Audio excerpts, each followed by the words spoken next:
Olá a todos, viva, bem-vindos a mais um programa Livros com Fé aqui na nossa Anjos TV. Todas as semanas queremos levar até si o que de melhor o mercado editorial católico publica sobre espiritualidade, sobre teologia, sobre pastoralidade, sobre evangelização, tudo sobre a Igreja, sobretudo as obras da Paulus Editora. A partir deste espaço, Paulus Livraria, em Fátima, mesmo por trás da Basílica Nossa Senhora do Rosário, na rua São Vicente de Paulo, aqui convido a vir visitar o nosso espaço, um espaço bem bonito, bem aprazível, onde encontra tudo o que necessita para viver e crescer na sua fé.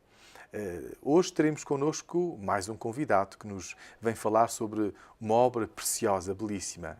O título da obra é Página Sacra. E o autor desta obra é o Dr.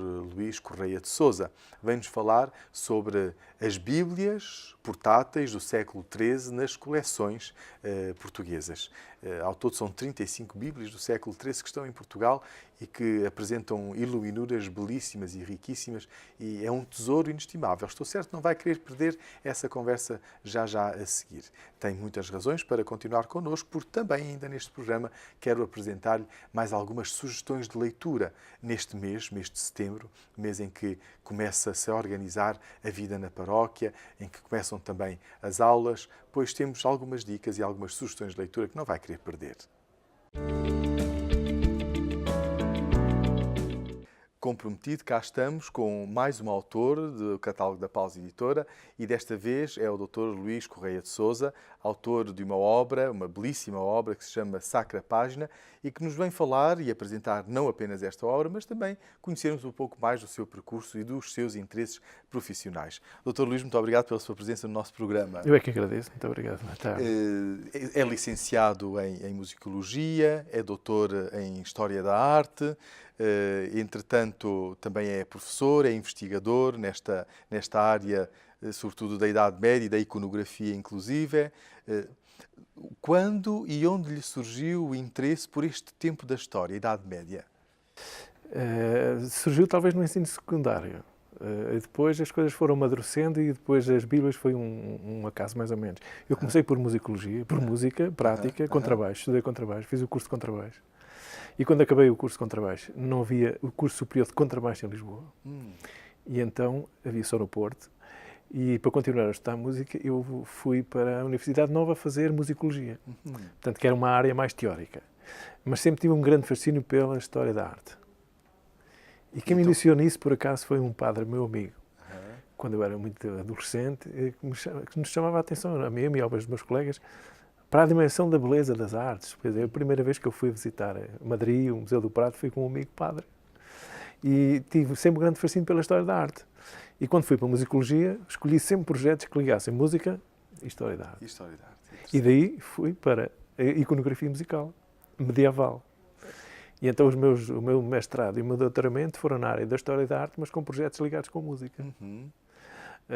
Portanto, iconografia musical medieval. Portanto, fiz todo o levantamento da iconografia musical medieval que existe em Portugal, em todos os suportes, desde a escultura, à ourivesaria, à pintura, à iluminura, e ficou uma iluminura. Quando acabei o doutoramento, não há mais nenhum grau académico, há projetos de pós-doutoramento. E tinha conhecido alguns manuscritos medievais com a iconografia musical, concretamente Bíblias. Relacionadas sobretudo com a figura do rei David. E depois, como se percebe, folheando este livro, a riqueza destes manuscritos, né, em termos de iluminuras,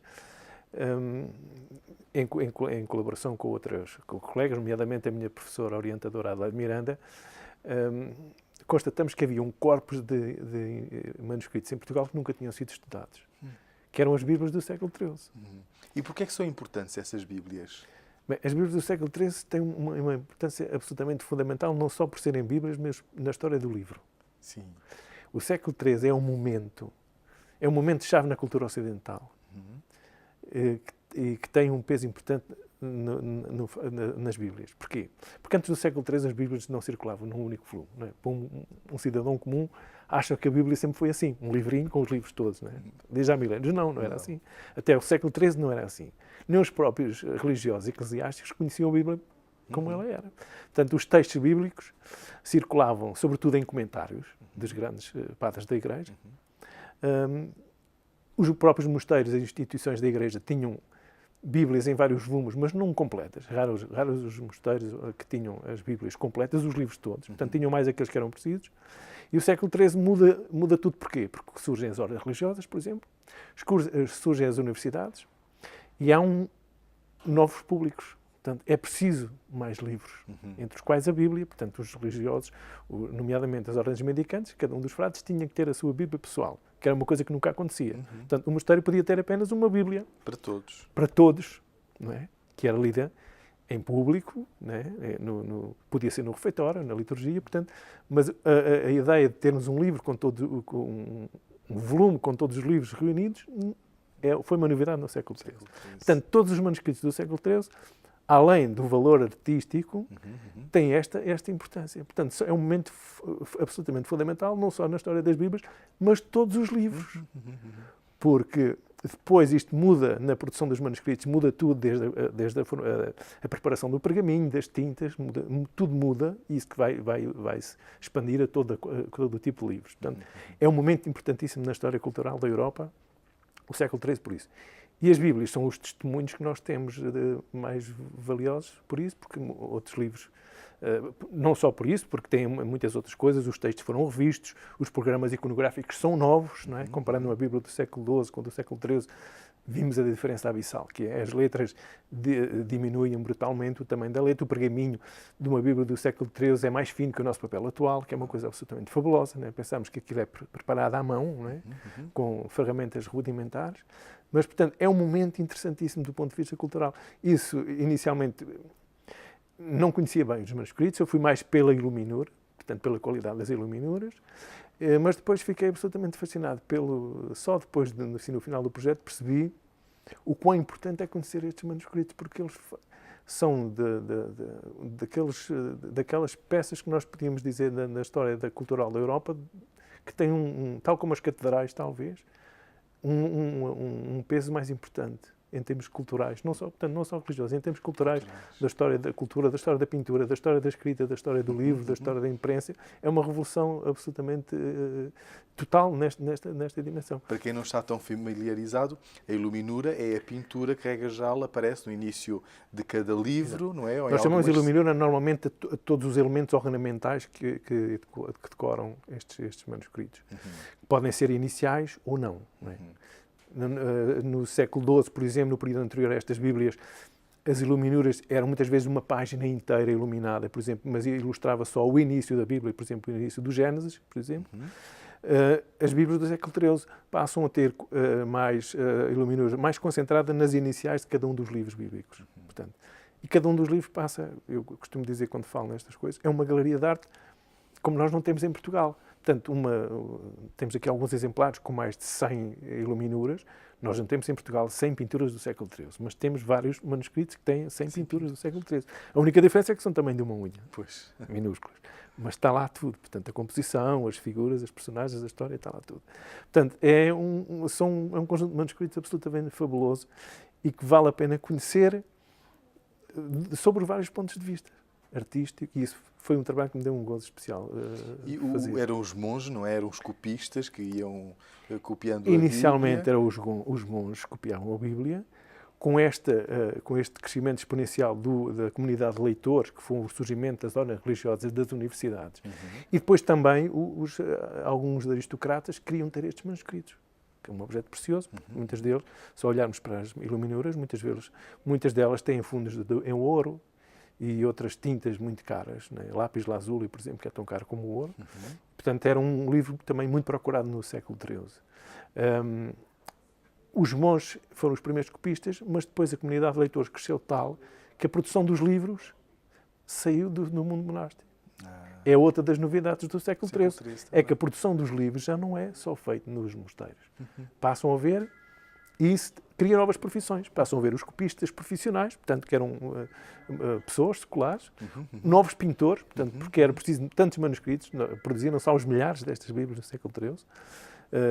Uma das diferenças é essa, portanto, até este momento, os mosteiros produziam de acordo com as necessidades, portanto, produziam uma Bíblia, se fosse preciso uma Bíblia, mas podiam usar dezenas e dezenas de anos o mesmo manuscrito. Agora, com a procura crescente de Bíblias, era preciso muita gente a trabalhar. E depois há grandes centros onde se produzem Bíblias, nomeadamente Paris, Bolonha, onde há ruas inteiras de livreiros. E livreiros, a cópia do livro exigia os copistas, podiam ser num mesmo manuscrito, podia haver vários copistas, e normalmente havia. Portanto, não era um único copista que copiava o livro inteiro. Eram pagos por caderno, por exemplo. Um estudante da universidade, por exemplo, às vezes, ia a um livreiro e copiava um caderno e era pago pelo aquele caderno. Não é? Portanto, tinha que se fazer prova de que era bom copista, tinha que se fazer ditados, tinha que se fazer... porque muitas vezes é difícil distinguir a letra de um copista para o outro, portanto eles tinham que fazer prova de que sabiam copiar sem erros, não é? E que a letra era bem feita, bem desenhada, mas é um universo que sai do mundo monástico.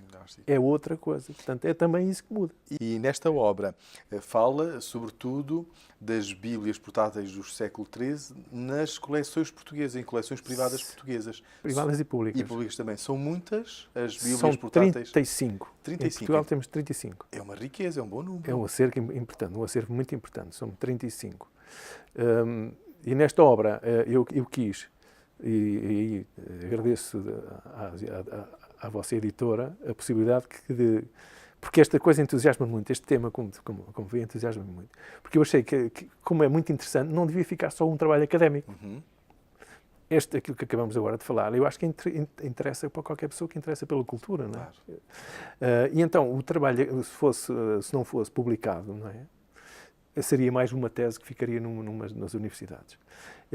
E eu, com a ajuda e com o apoio da Paulus, a quem agradeço, refiz o projeto, e a primeira parte da obra é precisamente mostrar um programa tipo de uma destas Bíblias, em que em que se mostra cada uma das iluminuras, uma iluminura para cada um dos livros, todos os livros da Bíblia, para ter uma noção o que é que vamos encontrar numa Bíblia do século XIII, que tipo de iluminura está.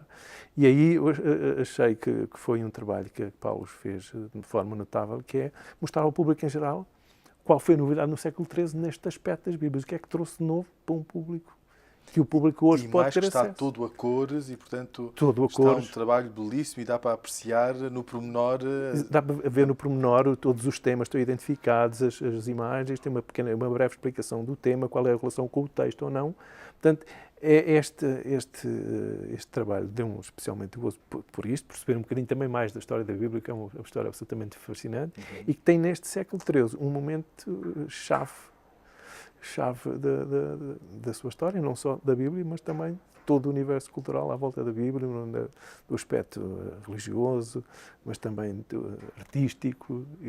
Temos uma riqueza de fontes históricas nestas Bíblias que realmente vale mesmo a pena conhecer, divulgar e vale a pena conhecer e até mesmo valorizá-la através até porque aqui coloca todo um catálogo das Bíblias que existem e que as pessoas podem consultar a partir deste livro. A partir deste livro ficam a conhecer. Poder consultar já é outra coisa. Pois não, exatamente. Poder conhecer. São das 35 manuscritos que existem em Portugal, que são referenciados, portanto, eventualmente poderá haver alguma coleção privada. Aqui as que temos, que foram estudadas, pertencem a quase todas as instituições públicas. Só uma é que é da Biblioteca de Vila Viçosa.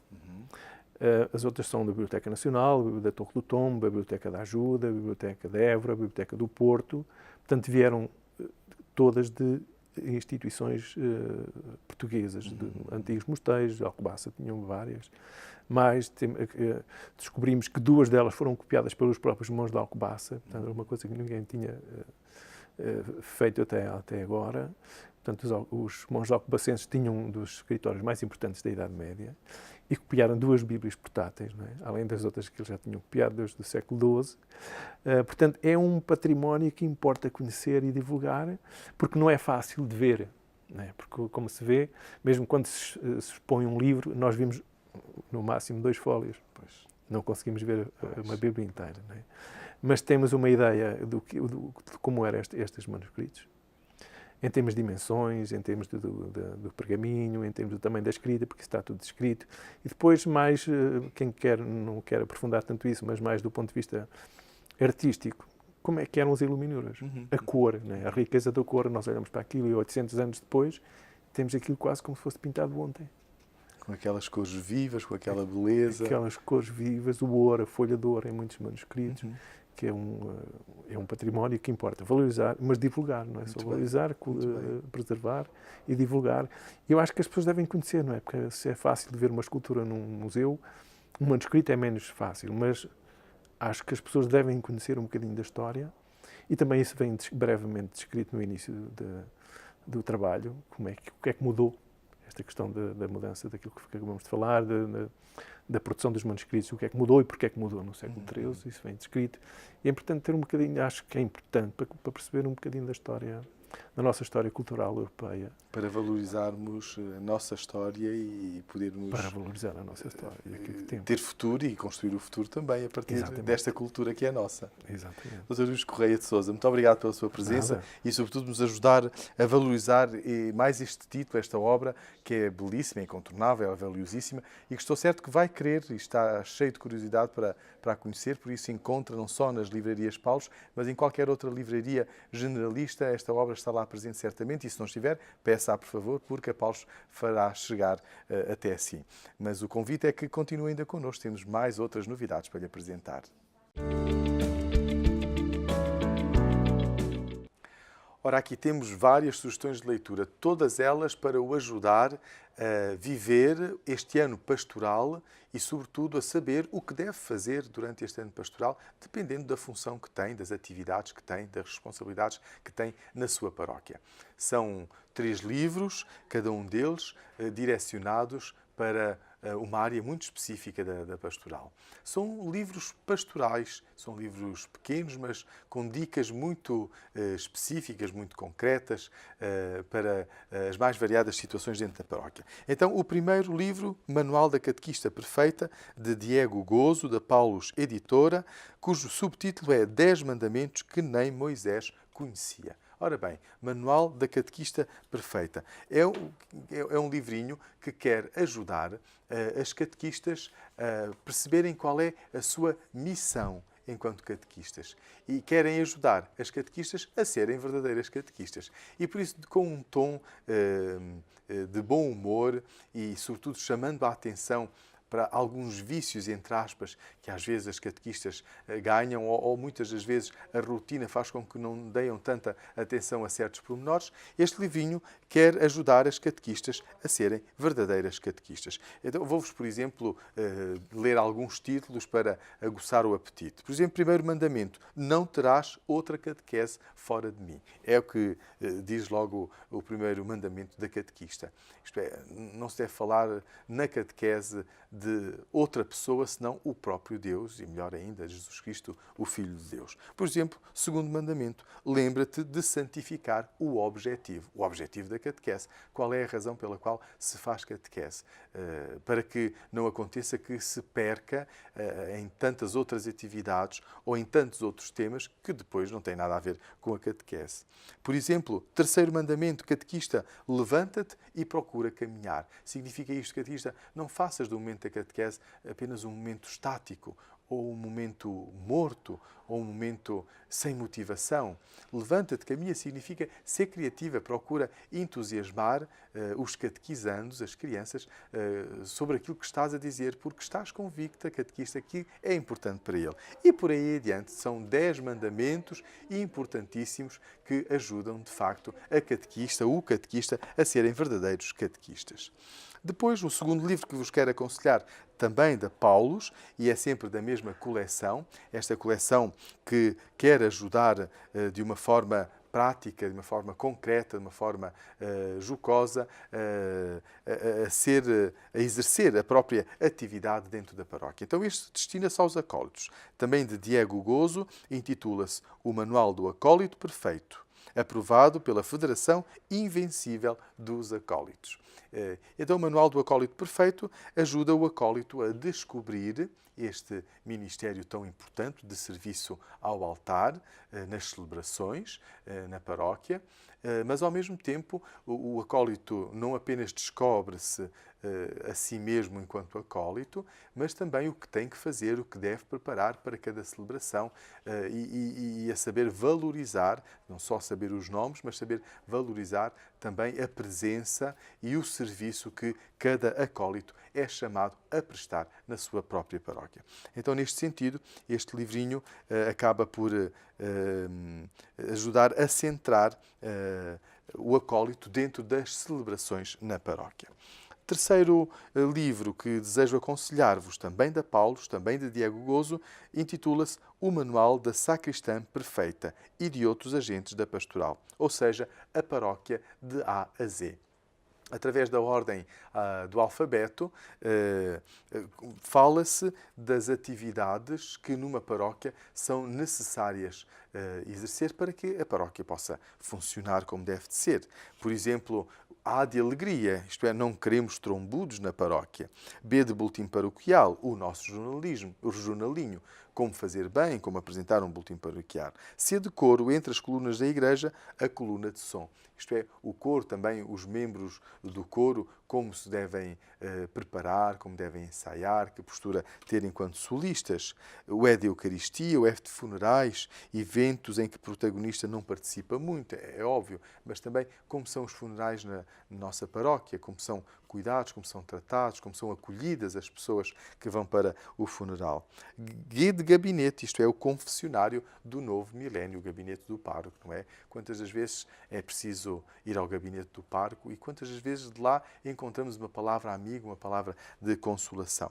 E por aí adiante, então, vamos tendo, a partir das letras do alfabeto, indicações, dicas muito concretas para todos os agentes da pastoral, e que o livro fala da sacristão, o Manual da Sacristã Perfeita, mas não é apenas para a sacristã ou o sacristão, é mesmo para todos os agentes da pastoral. O título foi dado assim para ser uma forma atrativa, mas é um livrinho para todos aqueles que compõem o staff do pároco, que o ajudam a manter a Igreja e a cuidar da Igreja neste processo de evangelização que envolve todos nós, os batizados. Espero que estas sugestões lhe tenham agradado, especialmente neste mês, no mês de setembro, mês em que se começa a programar o novo ano pastoral, pois pode encontrar aqui boas sugestões para o ajudar a viver bem este ano pastoral. Queridos amigos, o nosso programa fica por aqui esta semana, mas fica a promessa de voltarmos na próxima semana com mais novidades, com mais um entrevistado, e no próximo programa teremos connosco o Padre José André Ferreira, diretor editorial da Paulos, que nos virá falar sobre um livro que promete ser um sucesso. Já o título diz muito. Os Piedosos Truques de Reginaldo. Não vai querer perder na próxima semana, certamente, esta conversa com o Padre José André. Mas até lá, convido a visitar uma das nossas livrarias Paulos, em Fátima, em Lisboa, em Ponta Delgada, em Benguela, se está em Angola, proximamente no Porto também. E acompanhe também as nossas novidades, os nossos eventos, as nossas opiniões, as nossas notícias no nosso portal paulos.pt. E se tem sugestões para nos enviar, pois faça o favor de escrever para o nosso e-mail livroscomfé@paulos.pt. Teremos todo o gosto em receber sugestões vossas, teremos todo o gosto em receber críticas vossas, se as houver também. Por isso, desejo-lhe uma boa semana, uma semana abençoada e boas leituras, porque um bom livro é sempre uma boa companhia.